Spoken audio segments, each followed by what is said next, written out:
Môre juffrou, vandag praat ek oor al die dinge waar ek oor wonder.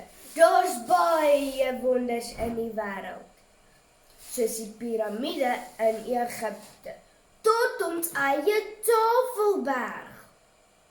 Maar my vraag is maar simpel.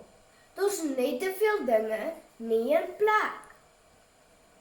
Ek wonder waar berei die tandemuis al sy tande. Kan kauwgom regtig jou darmes knoop? En hoe ver is dit nog tot by die see, as die pad so lank en ver voel? Ek wonder oor al die miljoene sterre. Kan ons almal tel en sien? Jop, my ma oor groente. Is wortels regtig goed vir jou oë?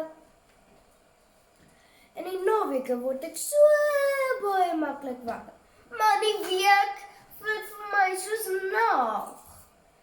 Ek wonder hoekom ek so sukkel om te begin met my dag. Julle sal nou saam met my stem. Kindwees is harde werk. Ek is nou in graad 3 en daar's baie jare se vrae wat ek nog nie eers naby ken nie. Hoekom is altyd 'n goeie vraag.